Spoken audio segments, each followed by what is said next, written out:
It was just past midnight when I heard the voices. Faint at first, muffled through the crack of my bedroom door. My son's voice was low, tense, but my daughter-in-law's was sharper, more deliberate. I wouldn't have listened, not usually, but something in her tone, something cold, practiced, made my stomach twist. She won't remember, David. She's getting old. We'll just say the paperwork got lost. Once the transfer clears, it's ours. My blood ran cold. I froze, the edge of my quilt clenched in my hands. Transfer. Ours. I didn't know what they were talking about yet, but I knew betrayal when I heard it. My own son, my own flesh and blood, the boy I raised alone after his father died. The one I'd given everything to, the house, the business, my savings, my trust. I listened as David sighed heavily. She'll notice, Laura. You know she keeps track of everything. His wife laughed softly, a sound I'd once thought was charming. Now it was venom. Then make her think she's the one who lost it. Old people do that all the time. I remember gripping the edge of the nightstand to steady myself. My vision blurred, heart pounding like it wanted out of my chest. They were talking about me, about taking my money, my life's work, the future I'd built for the family I thought loved me. I didn't sleep that night. I sat up in the dark, staring at the family photos lining my dresser. David's graduation, his wedding day, the first time he held his newborn son. All of it suddenly felt like lies frozen in glass. By sunrise, one truth had crystallized in my mind. They thought I was weak, helpless, a senile old woman ready to be tricked and discarded. They were wrong. I spent the next few days pretending not to know. I smiled at breakfast. I asked about their day. I even let Laura help me with my finances, a task she'd been so eager to handle lately. But behind that smile, I was documenting everything. I went through every account, every file, and when I finally checked the trust fund I'd set aside for my grandson, $1.2 million meant to secure his future, I found what I feared. They'd already started the transfer. It was in David's name now. I remember sitting in my armchair that evening, staring at the numbers on the screen, the betrayal sinking into me like ice. My hands trembled, not from age, but from rage. My son had taken what wasn't his. My daughter-in-law had orchestrated it. But they'd forgotten one thing. Everything in that house, every account, every document, was still under my legal control. They might have fooled themselves into thinking I was powerless, but the law didn't see me as such, and neither would they soon enough. The next morning, I called my lawyer, Alan, a man who'd known me since I first opened my bakery 40 years ago. I told him everything. He listened quietly, then said, "Margaret, you're about to give them a lesson they'll never forget." Over the next month, we built the plan quietly, surgically. I restructured every account, rerouted assets through a new trust, and signed over my properties, not to David, but to a charitable foundation in my late husband's name. I even changed my will, ensuring that neither of them would see a dime. But I didn't stop there. Oh no. Revenge, I decided, wasn't just about taking back what was mine. It was about showing them exactly what they'd thrown away. So I invited them to dinner. A Sunday evening, just like old times. Laura brought wine. David smiled, that guilty smile I'd come to recognize. They had no idea the documents were already signed, sealed, and irreversible. When we sat down, I poured the wine myself. "You two have been such a help lately," I said sweetly. "I've been thinking it's time I make things easier for all of us." Laura's eyes gleamed. "That's so thoughtful, Margaret."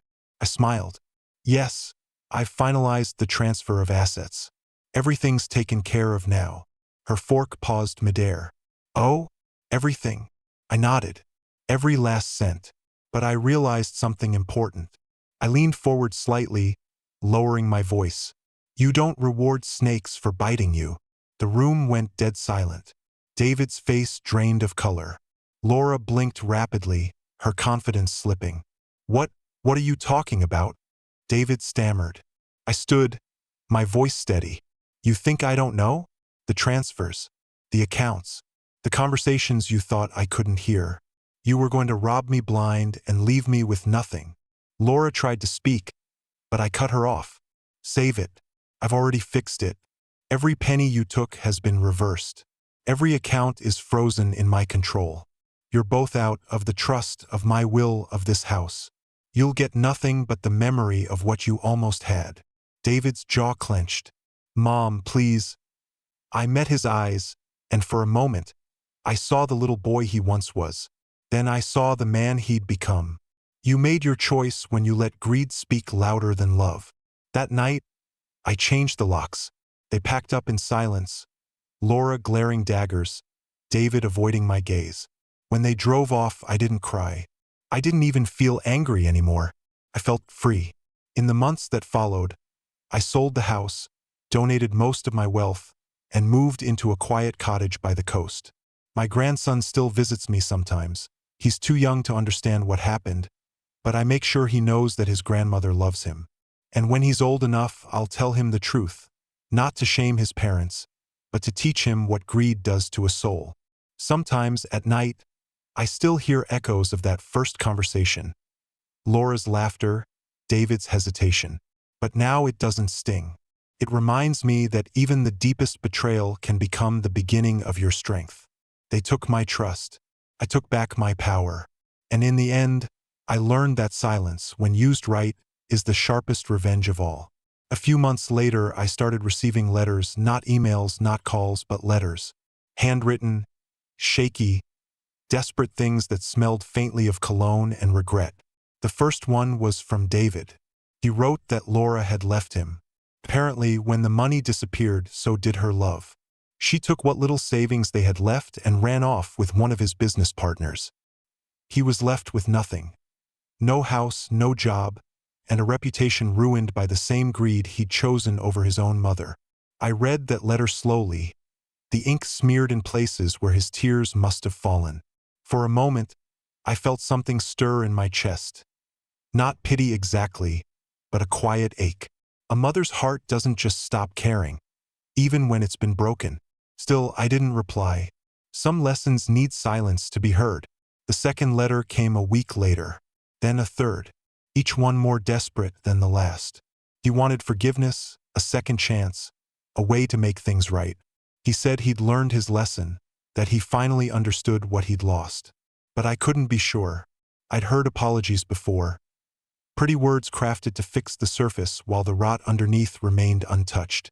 So instead of writing back, I decided to test the truth of his remorse. I called Alan again, my lawyer, and we came up with a plan. There was an old bakery downtown, my first business, the one I'd opened with my husband before David was even born. It had been shut down for years, gathering dust and memories. I arranged for it to reopen under a new name, Margaret's Hearth, and anonymously offered David a job. Not as a manager, but as a delivery driver. If he accepted it without knowing who was behind it, if he worked hard, if he proved himself through action and not words, then maybe I'd believe that he'd changed. He took the job. For 6 months, I watched from a distance. I never revealed who I was. I visited occasionally, pretending to be a customer, ordering pastries and watching him from behind my sunglasses. He looked older, thinner. Life had clearly humbled him. But he worked, really worked. Early mornings, late nights, no complaints. The staff said he was kind, quiet, even generous. One day, I walked in just as he was wiping down the counter. He looked up, and for a split second our eyes met. There was a flicker of recognition, then disbelief. "Mom," he whispered, the cloth slipping from his hands. I took a breath. "You've been doing good work," I said evenly. "You've changed." He nodded, tears welling up. I had to. I lost everything. But I needed to lose it to see what I'd done. We stood there in silence for a long moment, the smell of fresh bread between us, the ghosts of all our mistakes hovering quietly in the air. Then I said softly, "You didn't just lose things, David. You threw away trust. And trust isn't money. You can't earn it back with effort alone. You earn it by living right, even when no one's watching." He nodded, wiping his eyes. "I know, Mom. And if you never forgive me, I'll still keep trying." That night, I drove home with the faintest warmth in my heart. Not forgiveness yet, but maybe the beginning of it. I didn't want revenge anymore. Not really. What I wanted was peace. And maybe, just maybe, he was learning what that meant too. Weeks passed. David continued working hard, earning not just a paycheck, but respect. Eventually, I called him to my cottage. When he arrived, awkward and nervous, I sat him down at the kitchen table and slid an envelope across to him. Inside was a deed, not to a mansion, not to stocks or bonds, but to the bakery. His bakery now. He looked up, speechless. "You're giving it to me?" I smiled faintly. "You already earned it." Tears streamed down his face, and for the first time in years he hugged me. Not out of guilt, not out of need, but out of something real. That night, after he left, I stood on the porch watching the moonlight ripple across the waves. Revenge had once fueled me, kept me alive through the hurt and betrayal. But in the end, it wasn't vengeance that restored what was lost. It was accountability. Because the sweetest revenge, I realized, isn't destruction. It's redemption, when the person who wronged you becomes better, not because of your anger, but because of your silence, your strength, and your unwillingness to be broken. And as the sea whispered against the shore, I felt my husband's spirit near me. Proud, steady, and calm. Justice had been served. Peace had been earned. And I finally went to bed that night knowing the storm was over, both outside my window and within my heart. Months passed quietly after that night, and for the first time in years, I felt what true calm really was. Not the kind that comes from comfort or wealth, but the kind that comes from balance. When you faced the fire, stood in it, and walked out whole. David visited often now, never unannounced, never empty-handed. He'd bring fresh bread, sometimes flowers from the bakery's little garden, and stories about the employees he'd helped hire. I could see it in his face. The man he'd become was not the same one who had conspired against me. There was humility in him now, and patience where arrogance once lived. And yet, a part of me still kept my guard up. Trust, I'd learned, doesn't rebuild overnight.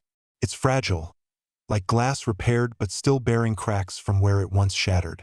But over time, those cracks began to glow, filled not with bitterness, but with the soft gold of understanding.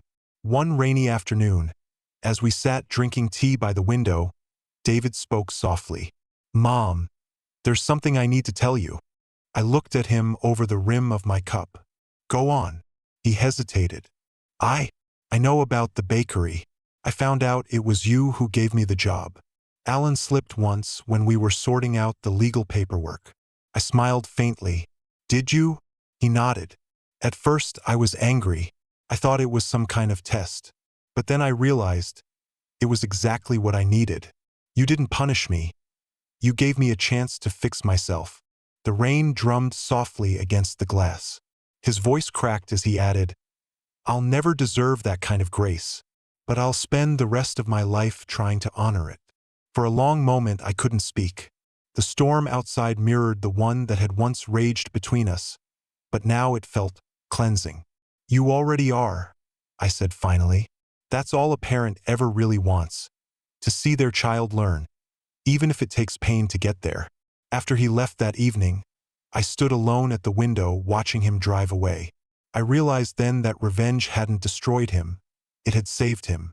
By refusing to stoop to his level, by letting justice play out in silence, I had given him the space to become someone better. And that, I realized, was the quietest, most poetic form of vengeance there was. Years later, when I passed the bakery one last time, it was bustling. Children laughing, people talking, the smell of warm bread and cinnamon drifting through the air. On the window, painted in soft white letters, were the words Walker and Son Bakery, established in memory of Margaret Walker. I stood there for a while, hand trembling slightly on my cane, eyes watering not from sadness, but pride. He had turned my lesson into his legacy. As I walked away, I heard him call out from behind the counter, "Mom, wait a second." I turned, and there he was, older now but smiling. That same boyish grin I hadn't seen since he was a child. He handed me a small box wrapped in twine. Inside was a loaf of bread, golden and warm. "It's your recipe," he said softly. "The first one you ever taught me." I touched his hand briefly. Then you finally remembered what matters most, I whispered.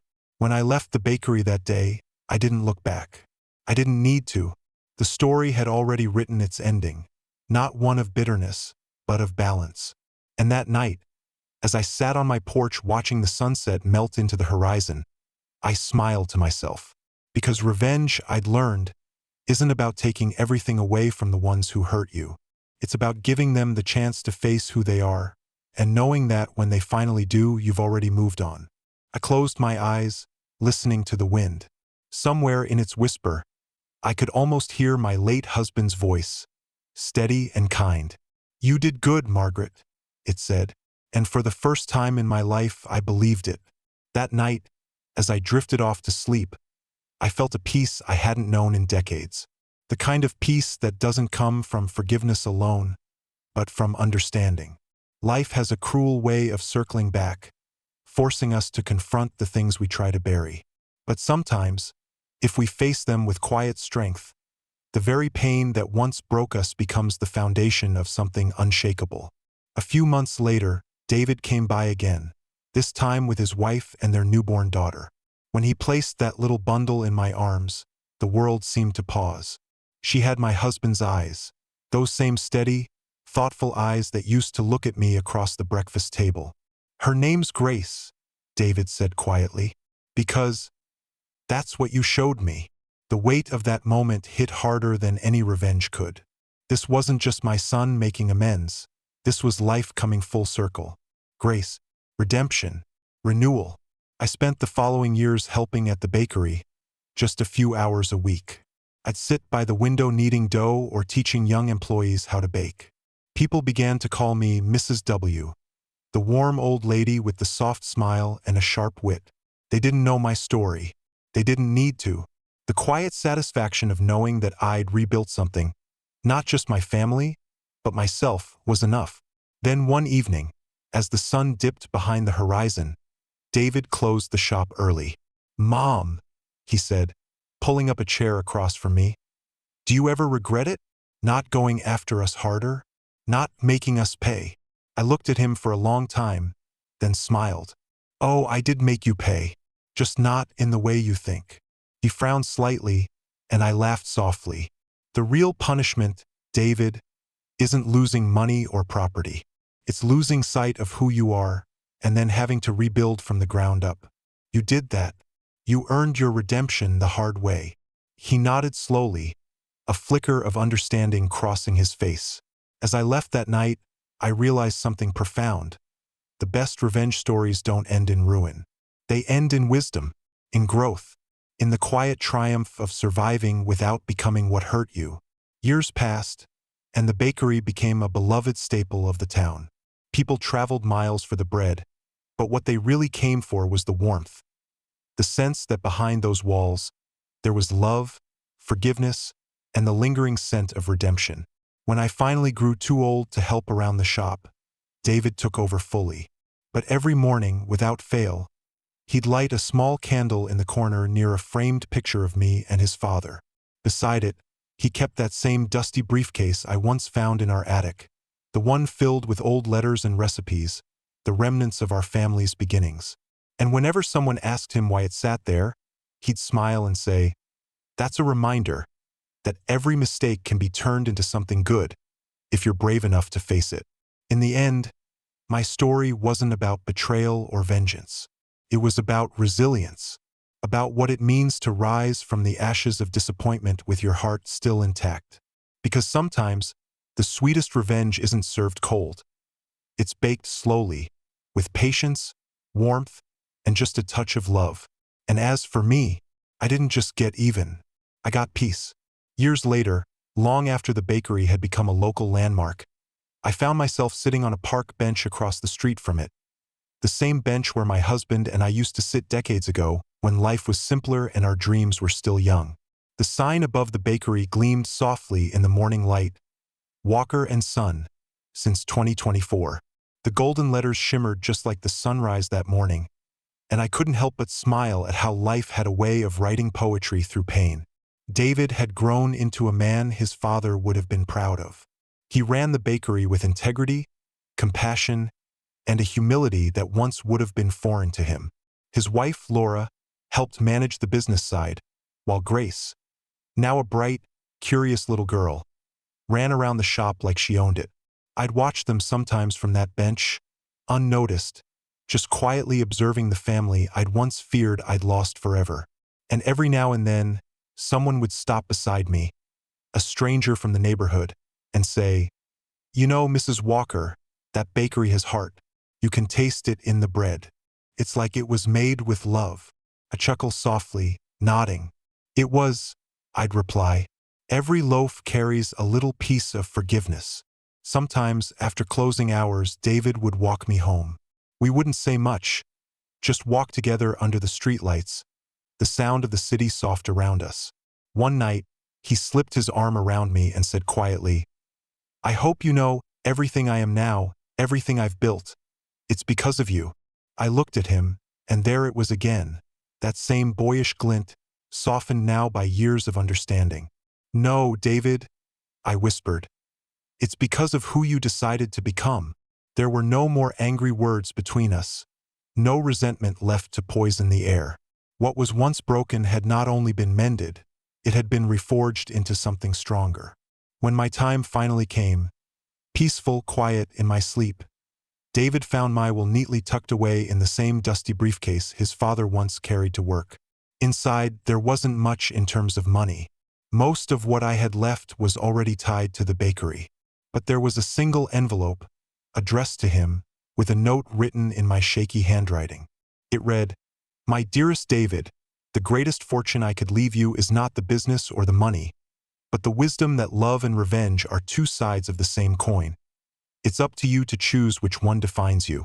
I chose love in the end, and that's why I died free. Keep baking, keep forgiving, keep remembering. Love always, Mom." David told me once, years before my passing, that he'd frame that letter someday. And he did. It hangs behind the counter now, next to a photo of me, smiling with a loaf of bread in my hands. People still ask about the story behind the bakery. And when they do, David always says the same thing. It started with betrayal, but it ended with love. And in that, my revenge was complete. Because the truest revenge isn't about making others suffer. It's about making sure their cruelty never takes your light away. I may have lost my son once to greed and manipulation, but I gained him back through patience, strength, and silent resolve. The woman I was before, hurt, angry, betrayed, died that night when I overheard them whispering in the dark. The woman who took her place learned that silence can be the sharpest blade, and forgiveness the deepest form of victory. So if you ever find yourself betrayed, broken, or cast aside by those you love, remember this. You don't need to scream, you don't need to fight. Sometimes you just need to wait, because time has a way of revealing truth, and truth always wins in the end.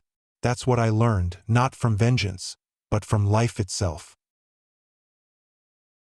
Even now, if I close my eyes, I can still hear the faint hum of the bakery ovens, the low chatter of customers, and the soft laughter of my granddaughter echoing through the place that once symbolized my pain, now transformed into my peace. Funny how life works that way. What begins as a wound often becomes the very thing that heals you. David often visits my resting place. He brings flowers, white lilies, my favorite, and a loaf of freshly baked bread. He sits there, talking as if I'm beside him, telling me about new recipes, how business is going, how Grace just got accepted into college. He laughs about how the bakery survived an inspection by the skin of its teeth or how he burned an entire batch of croissants. Sometimes, he just sits quietly, the silence between us filled with more love than any words could express. One spring afternoon, he told me that he'd finally opened a second location, Grace and Company, a bakery run by his daughter. "She's got your stubbornness," he said, smiling toward my gravestone, "and your eye for perfection. I think you'd like her, Mom." I'd like to believe that somehow I do. Maybe, from wherever I am, I can see them, the 3 generations of Walkers building something real, something honest, from the ashes of betrayal and pride. David once said to an interviewer, "My mother didn't just teach me how to bake. She taught me how to rebuild." Those words ended up printed in a local newspaper, right under a photo of him standing proudly in front of the bakery. That paper is framed now, hanging in the shop beside my old handwritten recipes. And every person who walks in, whether they know the story or not, can feel it. The warmth, the calm, the strength in simplicity. It's as though the air itself carries whispers of redemption, rising like steam from a fresh loaf. Because the truth is, every loaf of bread that comes out of those ovens tells a story, our story. A story about betrayal and pain, but also one about patience, forgiveness, and quiet triumph. Each rise of the dough, each golden crust, is a symbol of how even the broken can rise again, stronger and softer all at once. In the end, my revenge wasn't fire and fury. It wasn't destruction. It was peace, deliberate, steady, unshakable peace. The kind that doesn't demand attention, but commands it. The kind that turns pain into purpose. And maybe that's the greatest legacy any of us can hope to leave behind. Not the money, not the business, but the understanding that love, when tempered by wisdom, is the only revenge that truly lasts.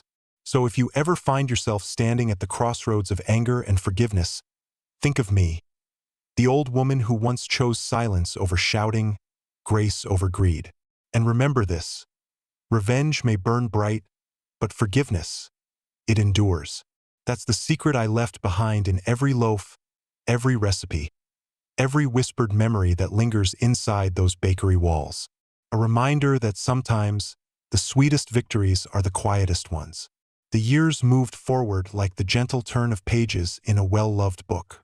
Seasons came and went, and though my body was long gone, the spirit of what I'd built, what we had rebuilt, lingered in every corner of that bakery. Grace grew into a woman of her own making, sharp-witted and kind-hearted, with that same fire in her eyes I once saw in my own reflection. When she took over the bakery, she didn't change the name. She added to it Walker and Son and Grace. The ampersand, she said, symbolized the connection between generations, the thread of love and resilience that tied us all together. On the day of the grand reopening, David stood at the door, older now, gray streaking through his hair, pride glowing in his tired eyes. He held Grace's hand as she cut the ribbon. Cameras flashed, people cheered, and in that single moment, the story came full circle. What began as a whisper of betrayal had turned into a legacy of hope.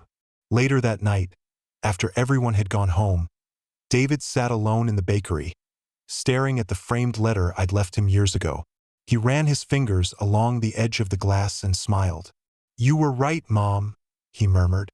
"It wasn't about revenge. It was about building something that lasts." He turned off the lights, save for one, a small bulb above the counter that illuminated the photo of me and his father. And as the bakery settled into quiet, I like to think that somewhere in the air, my presence lingered, not as a ghost, but as a memory warm and watchful. Time has a way of humbling us all. It strips away our pride, our anger, our stubbornness, until only the truth remains. For me, that truth was simple. Revenge might give you satisfaction, but forgiveness gives you peace, the kind that doesn't fade when the fire burns out. David carried that truth with him for the rest of his life. Even in his final years, when his hands trembled too much to knead dough, he'd visit the bakery every morning, sit by the window, and greet the customers like old friends. Grace would tease him, saying, "Dad, you're supposed to be retired?" And he'd laugh, replying, "A walker never really retires. We just rise again, like the bread." When David passed, the town came together to honor him. People from all walks of life, customers, employees, neighbors, filled the bakery that day. Grace gave a small speech, her voice steady but her eyes glistening. "My dad used to say this place wasn't just about baking," she said softly. "It was about healing, about remembering that even when life breaks you, you can rise again, just like his mother taught him." And there it was, the final stitch in the tapestry I began years ago, the echo of a legacy that would outlive us all. Now, when people walk into Walker and Son and Grace, they feel something they can't quite name. It's in the warmth of the air, the smell of fresh bread, the quiet hum of life moving forward.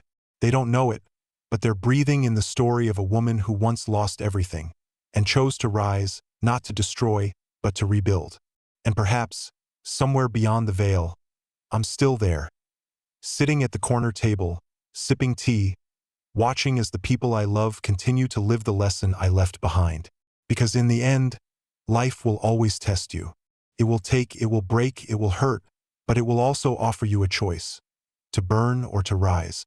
I chose to rise, and that, my dear listener, was my quiet revenge. Years passed, and the town changed, new buildings rose, old ones crumbled, but the bakery stood firm, its scent of butter and sugar and warmth drifting down the street like a living memory. Children who once came in clutching coins in their tiny hands now brought their own children, pointing to the photos on the wall, saying, "That's the family that built this place. They went through everything and still kept smiling." Grace, now in her 40s, had turned the bakery into something even bigger, a foundation that supported single mothers and struggling families, offering them jobs, shelter, and a fresh start. On the counter sat a small brass plaque that read, "For those who have fallen, may you rise again." Every time she looked at that plaque, she thought of me, of her grandmother she never got to truly know, but who somehow shaped every corner of her life. One late winter night, after closing, Grace sat in the quiet bakery, the lights dim, the hum of the old ovens fading into stillness. She opened the same dusty briefcase that had once belonged to her grandfather, then her father, and now her. Inside, beneath old papers and family photos, she found something she'd never seen before. A sealed envelope, yellowed with age, marked simply, "For whoever carries this forward." She hesitated before opening it, hands trembling just slightly. Inside was a short note, written in faded ink. My handwriting. "If you're reading this, it means our story has continued. I hope you've learned what I tried to teach your father, that revenge is never about taking back what you've lost.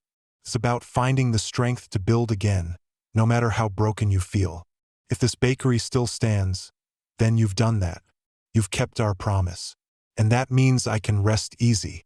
Remember, love is the only legacy that never spoils." Margaret Walker. Grace held the letter for a long time, tears slipping silently down her cheeks. She smiled through them, whispering, "I hope you're watching, Grandma. We did it." The next morning, she framed the letter and hung it beside the family photos. It became the bakery's new centerpiece, not a symbol of loss, but of triumph. Customers would stop to read it, many leaving quietly inspired. Some said it made them think differently about forgiveness. Others said it reminded them to call home. And so the story, my story, lived on. Not in wealth, not in vengeance, but in flour-dusted hands, in laughter over coffee, in second chances offered without question. The bakery became more than a business. It became a haven for the broken, the betrayed, the dreamers, and the weary. A place where people learned that life could fall apart and still be beautiful again. Decades later, when Grace's own son took over, he made one final addition to the wall. A mural of a woman standing by a window, light streaming across her face, a faint smile on her lips. Beneath it were the words that had defined us all, "Rise quietly," and that, in the end, was all I ever wanted. Not loud victories, not fiery revenge, just the quiet assurance that pain could be transformed, that from betrayal, love could still grow. So as the generations carry on, I remain here, not in body, but in every loaf baked, every life touched, every act of grace. My voice lingers not in anger, but in the soft, steady whisper of a legacy built on forgiveness. And if you ever pass by that bakery, breathe in the air. You might catch a faint scent of cinnamon and truth, the lingering reminder of a woman who chose to rise and never looked back. On the 100th anniversary of the bakery's founding, the town held a celebration. Banners fluttered in the wind, laughter filled the streets, and the smell of freshly baked bread seemed to pull everyone closer together. The mayor stood before the crowd, microphone in hand, and said, "This bakery isn't just a business. It's the heart of our town. It's a symbol of resilience, of forgiveness, and of what it means to turn pain into purpose." Inside, Grace's grandson, a young man named Matthew, prepared the same recipe his great-great-grandmother had once made decades ago. Simple bread, golden and soft. He worked silently, his hands steady, his movements calm, as if guided by something unseen. When he looked up at the framed letter on the wall, he whispered, "I hope I'm making you proud, Grandma Margaret." The ovens glowed, casting warm light across the walls filled with family photos, black and white giving way to color, and color to digital prints. Generations of walkers smiled down from their frames, frozen in moments of triumph, laughter, and quiet contentment. As the first batch came out, the scent was unmistakable, warm, nostalgic, almost alive. The crowd outside cheered when the doors opened, and Matthew handed out loaves, free of charge. "For everyone who ever helped us rise," he said with a grin. It was more than a celebration. It was a full circle. Later that evening, when the crowd had gone and only the soft hum of the night remained, Matthew stayed behind to clean. The bakery was quiet, save for the faint ticking of the old clock above the counter, the same one that had hung there since my time. As he wiped down the counter, a soft breeze passed through the open door, carrying the faintest sound, like a whisper, tender and familiar. "You did good, Matthew." He froze for a moment, then smiled to himself, not afraid, not surprised. "Thank you," he murmured. "We just followed your recipe." He turned off the lights, leaving one small lamp glowing beneath my portrait, the same light that had burned every night since the bakery opened, a promise that the story would never end. Outside, the sign swayed gently in the breeze. Walker and Family Bakery, established on love, forged in forgiveness. And though time would move on, and new generations would come, the heart of the story would remain. A reminder that from betrayal can grow something extraordinary. For every person who walks through those doors, broken by life or weighed down by bitterness, the air carries a silent message. You can rise again. Because that's the legacy I left behind. Not revenge, not triumph, but renewal. The belief that even when others betray you, you can turn that pain into something beautiful, something that outlives the hurt. And so, my voice echoes softly through the walls that have stood a century strong. The walls that once heard whispers of pain but now hum with life and laughter. If you listen closely, you can still hear it. The steady rhythm of kneading dough, the hum of an oven, and the quiet truth that saved a family. Revenge fades, forgiveness endures, and love rises forever. As the decades stretched onward, the bakery became more than a family business. It became a living chronicle of humanity's capacity to heal. Tourists came from all over, drawn not just by the aroma of the bread but by the story behind it. Newspapers wrote articles titled, "The Bakery That Forgave Its Way to a Century of Success." Documentaries were made. Grace's grandchildren, and then their children, carried on the work, always leaving a small candle lit beneath the framed letter, the one signed, Margaret Walker. Inside those walls, the spirit of forgiveness lingered like the smell of yeast and sugar. It was in the laughter of customers who lingered too long, in the quiet conversations between workers who had found a second chance, in the hands of bakers who came from lives they'd once thought were beyond repair. And in that way I was still there. Each morning, before the ovens roared to life, someone, usually the youngest apprentice, would whisper the same words that had been passed down for generations. "We rise quietly, and we rise together." No one remembered when that phrase had started. It wasn't written anywhere. It was just known. And that, to me, was the greatest proof that my story had never really ended. It had simply melted into the rhythm of the place. On the bakery's 125th anniversary, the town held another gathering. The mayor unveiled a bronze statue outside. A woman standing tall, a rolling pin in one hand, a loaf of bread in the other, her face serene but strong. The plaque at its base read, "Margaret Walker. She chose forgiveness, and the world rose with her." As the crowd clapped, a gentle breeze rolled through the square. The air smelled of vanilla and warmth, and for a fleeting moment, the lights from the bakery windows flickered softly, almost like a heartbeat. Inside, Matthew's daughter, Anna, the youngest of the line, prepared the evening's final batch. She'd never met me, of course. To her, I was a name, a photograph, a legend whispered between flour and sugar. Yet, as she kneaded the dough, she spoke softly, almost as if someone were listening. "Great-great-grandma Margaret," she said. "I think I understand now. It was never about revenge, was it? It was about teaching them, and us, how to start over." The oven timer dinged, its sharp sound cutting through the quiet. Anna smiled to herself and placed the loaves on the cooling rack. Outside, the town buzzed softly with life, unaware that within that little bakery, a century-old promise still breathed. And when the last customer left, Anna walked to the window where the old portrait hung, my portrait. The lamplight flickered over it, making my painted eyes glimmer just so. She whispered, "Thank you for not giving up." The wind outside rustled gently, carrying the scent of cinnamon down the empty street. And though my voice has long since faded from the world, the truth remains.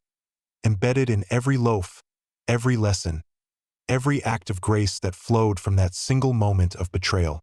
It started with pain, it grew through patience, and it ended with peace. The bakery still stands, an eternal heartbeat of warmth in a cold world, proof that even when life breaks you, you can choose to rise quietly, to love loudly, and to leave behind something far greater than revenge. Because in the end, the truest justice isn't found in punishment. It's found in the lives healed by your strength. And so, in every sunrise that touches that little bakery window, my story begins again, whispering to whoever walks through the door, "Welcome home. It's never too late to rise." Years passed, and the world outside the bakery evolved. Cars grew sleeker, phones became smaller, and people moved faster. But inside Walker's Bread and Grace, time seemed to move at its own pace, guided by the rhythm of kneading, baking, and forgiving. The smell of butter and sugar never faded, nor did the laughter of those who found refuge there. People came not just for pastries, but for something far more intangible, a sense of peace. Some came after heartbreak, some after loss, some simply because they didn't know where else to go. They would sit at the old wooden tables, sip coffee from chipped mugs, and stare at the portrait on the wall, my portrait, with the same reverence one gives to a silent confidant. They'd say things like, "She looks like she's listening," and in a way, I suppose I was. Generations of the Walker family carried on my philosophy. Every loaf has a story, and every story deserves compassion. Grace's grandchildren, Thomas and Lily, had turned the bakery into a local institution. They didn't just sell bread. They taught baking classes for single parents, offered free meals to the homeless every Sunday, and opened their doors during storms for anyone who needed shelter. The townsfolk often said, "That bakery doesn't just make food, it heals souls." One winter evening, as snow blanketed the streets, a young man entered the bakery. Soaked, shivering, and clearly lost, he clutched a small, leather-bound notebook. Thomas, now in his 50s, welcomed him in, offered a towel and a cup of coffee. The man hesitated before speaking, his voice trembling. "My name's Henry," he said quietly. I think my great-grandfather worked here." His name was William Moore. The room fell silent. That name, William Moore, still carried echoes of the betrayal that once tore my life apart. The man looked nervous, unsure of how his words would be received. Thomas placed a gentle hand on his shoulder and smiled. "Then you've come home." Henry blinked, tears filling his eyes. "You mean, after everything?" "We don't hold grudges here," Thomas interrupted softly. "We bake them into bread and feed the world instead." They sat together for hours that night, exchanging stories long buried under dust and time. By the end of the evening, Henry had offered to help around the bakery, fixing old shelves, cleaning ovens, delivering bread to shelters. No one saw him as the descendant of a betrayer. He was simply Henry, and as weeks passed, he became part of the heartbeat of Bread and Grace.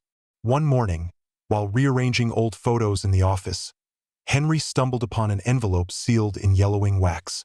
The handwriting was delicate but firm, Margaret Walker. My name. Inside was a single note. "To whoever finds this, If you are reading these words, then time has done what I always hoped it would: heal. I forgave not to forget, but to free. If you are a walker, a moor, or neither, remember this: the world will test your kindness. Be kind anyway. Henry wept when he read it, and that afternoon, he placed the letter in a glass frame beside my portrait, a symbol of unity, the final bridge between two families once divided by pride and pain.